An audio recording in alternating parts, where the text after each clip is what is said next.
Facebook পেজে video upload দেওয়ার পর থাম্বনেল কীভাবে সেট করবেন সেটি আজকের এই ভিডিওটি দেখিয়ে দেব।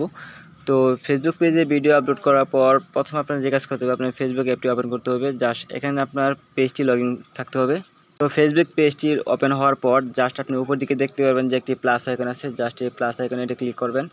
তো প্লাস আইকনে ক্লিক করার পর এরকম একটি অপশন চলে আসবে। জাস্ট এখান থেকে আপলোড ভিডিও নামে অপশন আছে, জাস্ট আপলোড ভিডিওতে একটা ক্লিক করবেন। তো আপলোড ভিডিওতে ক্লিক দেওয়ার সাথে সাথে কিন্তু আপনার সামনে এরকম একটি পেজ চলে আসবে। তো এখান থেকে আপনার প্রথমে ভিডিও সিলেক্ট করতে হবে। জাস্ট এখান থেকে আপনি যে ভিডিওটি আপলোড দিতে যাচ্ছেন সেই ভিডিওটি প্রথম সিলেক্ট করে নেবেন। তো এখান থেকে প্রথমে আমি একটি ভিডিও সিলেক্ট করে নেব, যে ভিডিওটি আপলোড দেবো সেই ভিডিওটি এখানে সিলেক্ট করে নেব। তো এইখান থেকে দেখেন যে ভিডিওটি সিলেক্ট হওয়ার পর এখানে টাইটেল চলে আসছে। তো আপনার ভিডিও অনুযায়ী কিন্তু আপনার এখানে টাইটেল বসাতে হবে। তো এখান থেকে ভিডিও টপিক অনুযায়ী টাইটেল বসিয়ে দেবেন। জাস্ট আমি এখানে টাইটেল বসিয়ে দিলাম। তো টাইটেলটি দেওয়ার পর আপনার কিন্তু থাম্বনেল বা ডিসক্রিপশন দিতে হবে। তো এখান থেকে আপনি ডিসক্রিপশনে যা মন চায় সেটি কিন্তু লিখতে পারেন। তো এখান থেকে থাম্বনেল সেট করার জন্য নিচে দেখেন যে অ্যাড নামে একটা অপশন আছে, যাতে এই অপশনটিতে ক্লিক করবেন।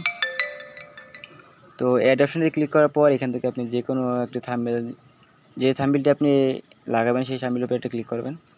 তো এই দেখেন যে আমার যে থাম্বনেলটির উপরে ক্লিক করেছি সেই থাম্বনেলটি কিন্তু এখানে চলে আসছে। তো তারপর আপনি এখানে পাবলিশ দেওয়ার সাথে সাথে কিন্তু আপনার থাম্বনেল সেট হয়ে ভিডিওটি পাবলিশ হয়ে যাবে। এভাবে কিন্তু আপনার একটি পেজে ভিডিও আপলোড দেওয়ার সময় কিন্তু আপনি সঠিক নিয়মে থাম্বনেলটি সেট করতে পারবেন। তো এই ছিল ভিডিওটি ভালো লাগলে অবশ্যই ভিডিওটাকে লাইক দেবেন।